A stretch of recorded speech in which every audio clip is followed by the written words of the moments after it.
กับและ10ชาติปางสุดท้ายได้เกิดมาเป็นพญาเวสสันตละตาล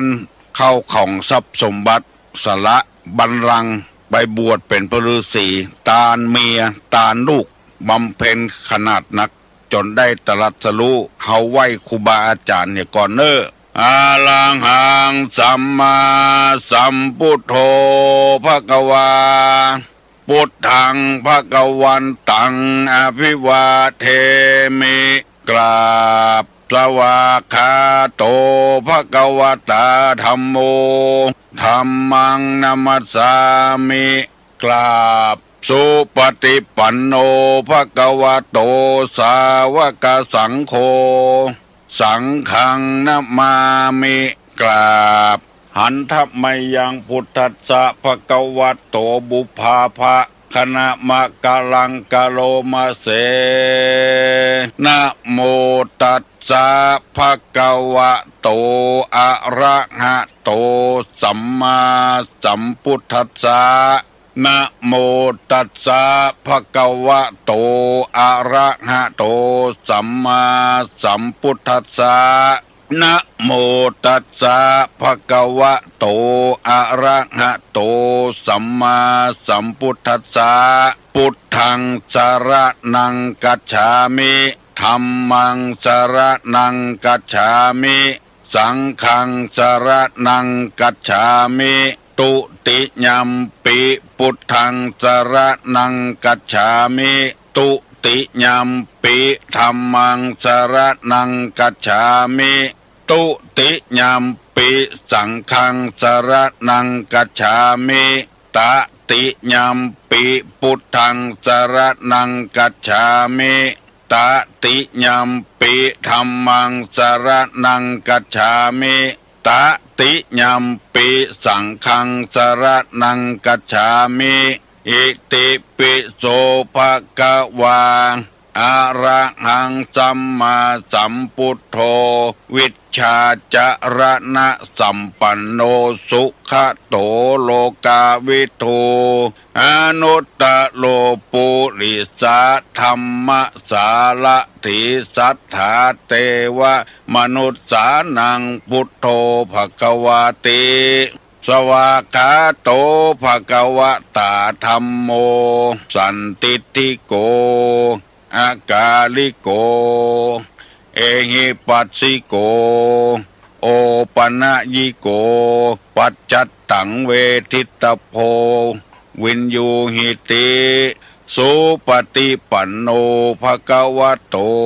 สาวกสังโฆอุจุปฏิปันโนภควโตสาวกสังโฆ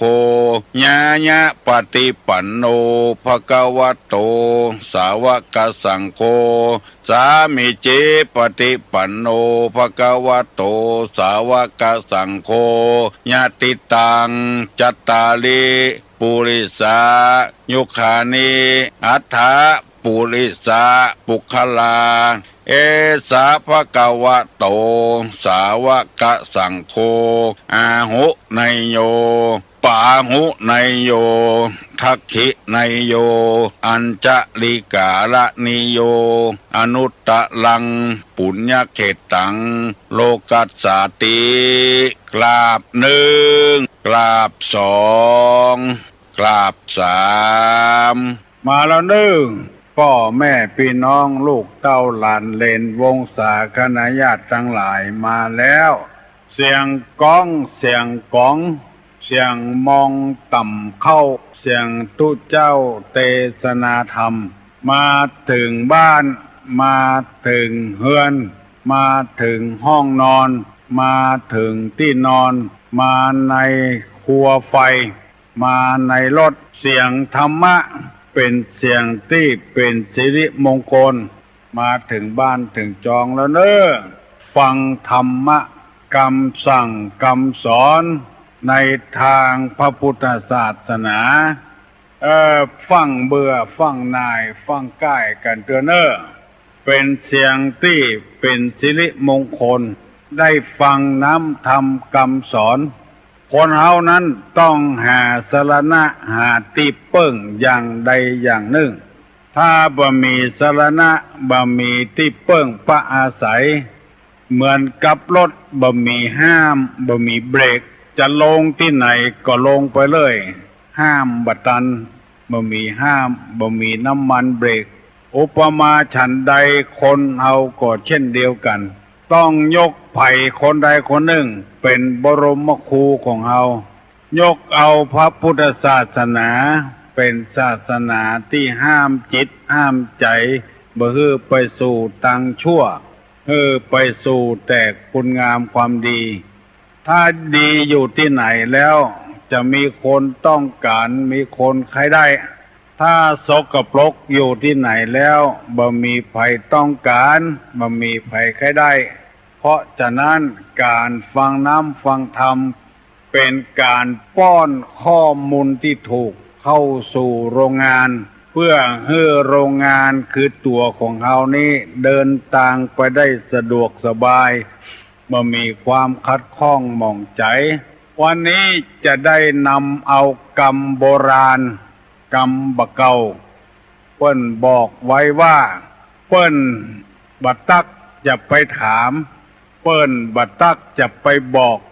เปิ้นบ่บอกอย่าไปเปิ้นบัดตักอย่าไปบอกเปิ้นบ่บอกอย่าไปอันนี้เป็นกรรมโบราณคันเตื้อเฮาไปก็เสียเวลาไปเหียเตื้อเปิ้นใครอู้กับคนหนึ่งไปตอบแทนเหียมันมีหั่นอย่างคนเอานี้เอาบ่เข้าใจ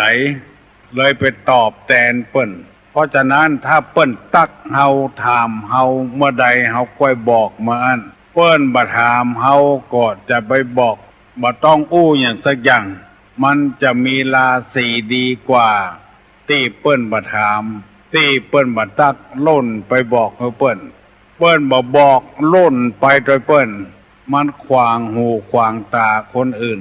อันนี้เป็นคติเตือนอกเตือนใจพี่น้อง10ชาวชาวบ้านนำไปกึดนำไปใจเปิ้นบ่ต้องการตัวเฮาแต่ว่าเฮาสุ่นไปบอกคือเปิ้นหมู่นี้เป็นต้นนอกจากบ่ได้อย่างดีแล้วยังสร้างความรำคาญคือคนอื่นโดยแถมเปิ้นถามเฮาเมื่อใดค่อยบอกมาอันนี้ถูกต้องเป็นกรรมโบราณเปิ้นบัดตักจะไปขานเปิ้นไปบัดถามอย่าไปบอกเปิ้นตักคนใดให้คนนั้นตอบเปิ้นถามคนใดให้คนนั้นตอบอันนี้ถูกตามโบราณบ้านเมือง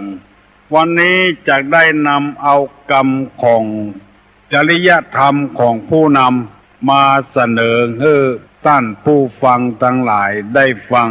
ภัยคนใดคนหนึ่งถูกสถาปนาว่าเป็นหัวหน้าคนเป็นใหญ่กว่าคนทั้งหลายจะต้องมีคุณธรรมประจำตัว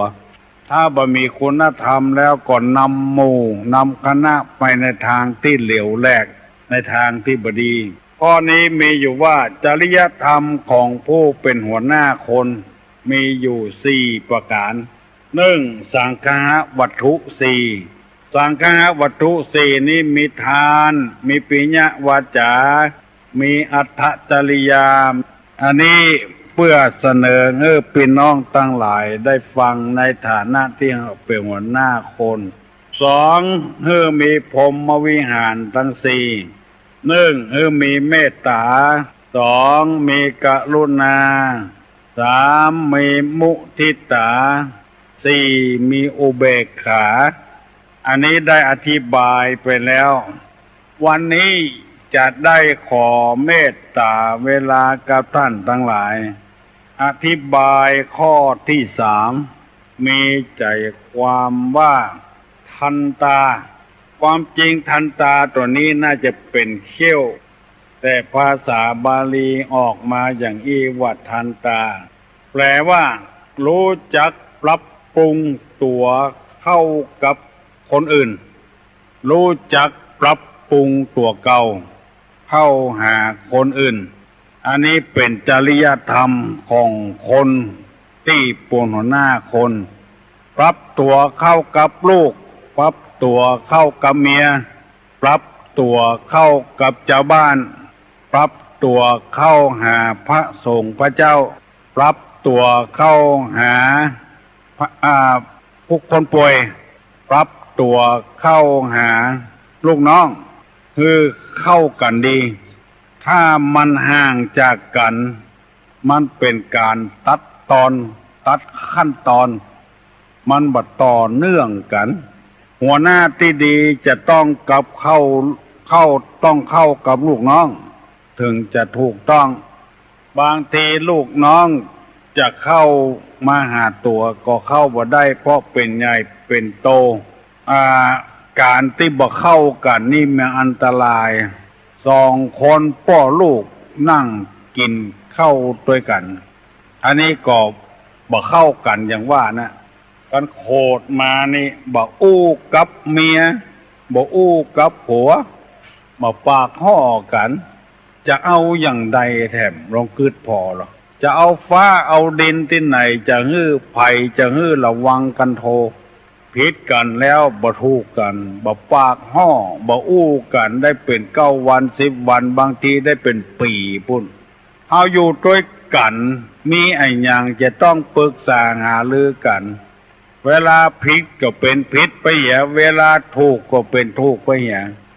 อันนี้บ่ถูกกันบ่ปากห่อกัน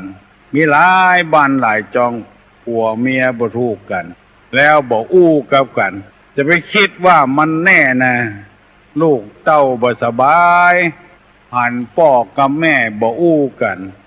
ลูกยิงก็บ่สบายลูกชายก็บ่สบายเพราะพ่อผัวแม่ผัวบ่อู้กันเพราะพ่อเมียแม่เมียบ่อู้กันเพราะลูกบ่อู้กันหันพ่อหันแม่บ่อู้กันตกใจไผมาถามอันใดก็ปฏิเสธหมดไปถามแม่ไปถามพ่อมันเถอะไปถามพ่อถามแม่มันเถอะเฮาจะเอาบ้านเอาเมืองที่ไหนไผจะมายินดีกับเฮาผัวเมียบ่อู้กันก็เพราะว่าเฮาขาดตอนว่าทำตัวเข้าสู่กับลูกน้องของป่ายอันนี้ก็2 คนพ่อลูกนั่งกินข้าวด้วยกันแล้วบอกอู้กันต่างคนต่างกินวันหนึ่งพ่อมานั่งกินข้าวน่องของเยาะกะนั่งของเยาะกินข้าวแล้วบ่พอตั้งลุ่มละของดีออกลูกมันพอแล้วมันตามันเนี่ยก็เลยปากห่อป้อมันก่อนป้อไอ้ขอจิกำเนอป้อมันก็บอกนึกว่าลูกมันจะจิแข็งเนอปอเนอไอ้ขอจิกำเนอป้อขอจิกำเนอป้อมันรำคาญเขาใส่โอ้ยคิงแค่จิยังบัดจิไอ้เง่าด่าลูกบนตัวแถมลูกมันได้โอกาสเพราะพ่อมาอนุญาตหรือจิแล้วสดก็ไปในเฮือนปุ่นไปเปี่ยได้ไม้เสียบพริกอะเอามาซุกประปื้นกันตก ซุกไปถึงที่จิพ่อมันบ่นึกบ่ฝัน เต้นปังยั่งโหโหดหน้าดำหน้าแดงปุ่นไปอยู่ที่แจงจอกน้ำจอกหันน้ำบนจีหน้าลูกว่านะบ่าละอ่อนเนี่ยมาสวกไปสวกเงาหมอกเข่งเนี่ยฮะกบ3ว่ะตาลูกมันตีแต่เหมาะเนี่ยคือบ่าวอู้ประจากันแปลงใจเข้าหากันเตอพ่อออกแม่ออกพี่น้องทั้งหลายกำนันก็จ้างผู้ใหญ่บ้านก็จ้างไปบ่ถูกกับเจ้าบ้านคนใดคนหนึ่งแล้วก็บ่อู้กันบ่ปากง้อกันอันเนี้ยอันตรายเนอะอู้ซื่อๆเอาปากันถูกกันลงกันเนี่ยเมื่อผิดแล้วก็ผิดไปมันเกิดขึ้นมาโดยอุบัติเหตุบ่ฮู้เรื่องทำตัวให้เข้ากับหมู่บ้านกับเจ้าบ้านมันอยู่ที่ตัวเขาเนี้ยจะเสียเพียบบ่เสียเพียบมันอยู่ที่ตัวเขาเนี้ยถ้าตัวเขาบ่เข้าตัวเขายังมีทิฏฐิแรงกล้าอยู่เมื่อนั้นบ่เข้ากับหมู่กับเพื่อนกับฝูงสักเตื้อนำมาเสนอเพื่อพี่น้องทั้งหลายได้เข้าใจเฮาจะไปบ่ปากห่อบ่คอจ้ำกับกันยัง ต่างคนต่างบรรลุโลกนี้ไปได้สักคนกินข้าวตัวกันทำการทำงานตัวกันบ่ถูกบ่โล่งกันถ้ามีเหตุมีการอย่างใดอย่างหนึ่งก็น่าโต้ใส่กันละบ่มีไผอะมีหมอนะที่มันบ่ถูกกับผม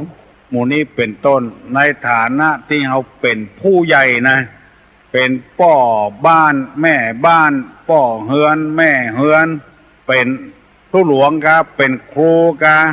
เป็นหมอกะว่าเป็นหัวหน้าคนกะหัวหน้าคนงานนี่จัดสำคัญถ้ามีเหตุการณ์อันใดอันหนึ่งที่มันบ่ชอบมาพากลแล้วจังไปนาบโต้ใส่กันทางที่บ่ฮู้อย่างสักอย่างก็ไปนาบโต้ใส่กันมีหลายแล้วบางคนใจกล้าหน้าด้านมาถามเอาซื่อๆว่าตุอุ้ยกาตุลุงว่าอย่างนั้นแต่กาโอ้ทั้งที่เฮาบ่มีอคติอย่างกับไผนะยังรู้มาถามเฮาอยู่เพื่อจะเค้นเอาความจริงบัดเดี๋ยวนี้คนเฮามันห่างศีลห่างธรรมที่เปิ้นว่าคนบ่เข้าวัดเข้าวาคือห่างศีลห่างธรรมเนี่ยอย่างมหาบดีนี่บ่ใครเชื่อกันละเพราะมันโกหกแต่มันหลอกลวงแต่ผู้รักผู้ใหญ่ก็บ่พอบ่ก้อยบางทีสินค้าที่บ่มีคุณภาพเท่าใดโอ้ประกาศกันใหญ่โตโหฬารว่าของดีจะอันจะอีเอามาใจแต่บ่ได้ผลตามที่โฆษณาคนเฮาบ่ใครเชื่อไผแล้วบัดเดี๋ยวนี้บ่ใครมีศีลมีธรรมอย่างที่ตุลุงว่าเพิ่นเอาเห็ดถอบมาขายก็น่าโทษว่าเป็นเห็ดปีแล้วก็เพราะไอ้หยังเพราะว่าคนเฮามันห่างศีลห่างธรรมไผว่าไอ้หยังลงไปแม้แต่พระสงฆ์พระเจ้าก็บ่ใครเชื่อกันเพราะไอ้หยังเพราะพระสงฆ์พระเจ้าบางตนบ่ใช่หมู่ที่ฟังนี่นะไปทำให้ศรัทธาบ่เคารพบ่นับถือบ่เชื่อบ่เลื่อมใสไปเนี่ยอย่างที่บ่ดีบ่ดักไผหูไผหันแล้วก็เลยเมาเอาว่าตุเจ้าเหมือนกันหมดตุเจ้าบ่เดียวบ่ดีความจริงตุเจ้าดีๆก็มีจัดหลายเพราะคนเอาห่างศีลห่างธรรมบ่ใครเชื่อบ่ใครเลื่อมใสกันบ่ศรัทธากันมันห่างมิแต่ตุเจ้าที่มันบ่ดีแต่ว่าหลวงปู่อิสระเพิ่นว่าอันนั้นไม่ใช่พระเพิ่นว่าเป็นลูกของเจ้าบ้านเอาผ้าเหลืองมาห่มบ่ได้เนี่ยนอกเหตุนอกหอยที่เปิ้นว่ากันทำตัวอย่างที่บดีมอกสีเตียนฮือศรัทธาจ้อยศรัทธาสะเดาะเคราะห์การับโจกกาสืบชะตากาในห้องพอดีแล้วอันนี้ไปเกินกว่านั้นฮือเปิ้นถูกกันลงกันฮือเปิ้นแยกจากกันเอาเสื้อในหมอนั้นมาเอาผ้าในหมอนี้มาเอามาแปลงที่สายเตียนอันนี้มันเกินไปแล้วอย่างพุทธอิสระเพิ่นว่าตะว่ามันบัดใจตุเจ้าละไม่ใช่พระแล้วมันเป็นลูกชาวบ้านคนใดเคารพก็ไปเคารพเถอะขนาดนี้แล้วก็ยังไปนับถือกันอยู่คนใดใครนับถือก็นับถือเถอะมันตึงปะปนสุนกันอยู่หั่นรับจ้างชาวบ้านในพระวินัยก็เปิ้นตึงว่าภิกษุชักสื่อชายหญิงให้เป็นผัวเมียกันต้องอาบัติสังฆาทิเศษปุณทำอยู่เปิ้นยังกล้าหาญทำไปได้นอกเหตุนอกหอยขนาดเอาผ้าถุงกาเสื้อในกาเอามาเขียนเป็นเส้นเตียนสายเตียนเปิ้นผิดเปิ้นผู้เป็นผัวเป็นเมียกันเปิ้นผิดหัวกันอันนี้มันถึงผิดเต็ม100%แล้วอันนี้มันบ่ใช่พระแล้วมันเป็นลูกชาวบ้านเอามาผ้าเหลืองมาปันแล้วหากินหลอกลวงชาวบ้านหมู่นี้มันเกิดขึ้นมาแล้วบัดเดี๋ยวนี้บอกว่าบ้านใดเมืองใดทำมือคนบักให้เข้าวัดเข้าวา ว่าให้ปฏิบัติธรรมแม้แต่พระสงฆ์พระเจ้าก็ไปทำอย่างอันแปลงหน้าด้านหน้าซื่ออยู่กับตัวเจ้าโดยทั่วไปแล้วผู้ที่บ่ฮู้เรื่องฮู้ราวก็ไปนาบโตดใส่ตัวเจ้าทั่วประเทศทั่วบ้านทั่วเมืองหมู่นี้เป็นต้นเพราะฉะนั้นจึงไข้ของพี่น้องทั้งหลายพยายามเข้าหาศีลหาธรรมนักเพราะว่าศาสนานี้มันมีหลายอย่างอยู่ไว้ใจกล้าคนกล้าตุเจ้าอย่างเดียวมีศาสนาวัตถุเฮามีพระพุทธรูปมีวิหารมีกุฏิมีศาลามีกำแพงมีธาตุมีเจดีย์อันนั้นเป็นที่เคารพนับถือของเฮาอยู่ฟังคลายเตื้อสองเอามีศาสนพิธีกรรมต่างๆที่เฮาทำกันมันศักดิ์สิทธิ์เฮายังมีให้เคารพนับถืออยู่สามเอามีศาสนธรรมคำสอนในทางพระพุทธศาสนาอยู่เป็นคำสอนที่แน่นอนดังที่เสนอมาว่าเฮาเนี่ยทำปรับปรุงตัวเข้ากับชาวบ้านทั่วไปผัวปรับปรุงเข้าหาเมียปรับปรุงเข้าหาผัวลูกปรับปรุงเข้าหาพ่อหาแม่พ่อแม่ก็ปรับปรุงเข้าหาลูกหาเต้าโพดลูกเต้าบ่มีโอกาสที่จะสั่งสอนลูกต้องทำใจดีไว้ผู้ย่างมันอยู่ที่เฮาหมดถ้าเฮาจะทำมันถึงได้เป็นที่เฮาบ่ทำนั่นเองเพราะว่าเฮาบ่ได้อาบน้ำบ่ได้ฟังธรรมบ่ได้มีผันไผ่มาบรรยายให้ฟังของให้เข้ากันเตอะลูกกากาพ่อกากาต้องปรับตัวเข้าหากันเมื่อเข้าหากันแล้วมันอยู่ด้วยกันม่วนบ่ต้องระแวงระไวไอ้อย่างสักอย่างจะเป็นไอ้อย่างก็ตามมันอยู่ด้วยกันได้หิหาค้าขายด้วยกันติดต่อกันปรับตัวเข้าหากันบางทีแปะกันเป็นล้านเป็นแสนก็ได้เขาไว้ใจกันธรรมะเข้ามาหาบ้านหาจองอย่างที่ว่ามานี้ก็คือธรรมะเข้าหาแล้วหลวงพ่อพุทธทาสเปิ้นว่าถ้าธรรมะไม่มาโลกาจะวินาศถ้าธรรมะมาโลกาไม่วินาศว่าต้องโลกาแล้วในบ้านในจองผัวซื่อต่อเมียซื่อต่อผัวก็จะทำบ้านจองนั้นน่าอยู่น่าอาศัยอยู่ตูบติดดินก็มีความสุขได้ถ้าธรรมะบ่มาแล้วฆราวาสห่อเฮือนนั้นก็บ่มีความสุขผัวก็นอกใจเมียก็นอกใจผัวบ่ไว้เนื้อเชื่อใจกันจึงเป็นเหตุให้ความระแวงระไวเกิดขึ้นบางทีอยู่ด้วยกันดีๆหาเรื่องใส่กันเพื่อจะให้ผิดร้องข้องเถียงกันอย่าไปว่าคนธรรมดาของเราเลยที่ขาดศีลขาดธรรมแม้แต่ผู้รักผู้ใหญ่ก็ขาดคุณธรรมเช่นเดียวกันคือมีทิฏฐิมีการถือตัวมีอาฆาตมีพยาบาทกับกันทำไอ้อย่างไปน้อยก็เป็นการผิดหมดเพราะคุณธรรมบ่มาโลกาก็จะวินาศดูตัวอย่างก็ออกไม่ออกพี่น้องผู้ฟังทั้งหลายบัดเดี๋ยวนี้ต่างคนต่างฟ้องกันอยู่ดี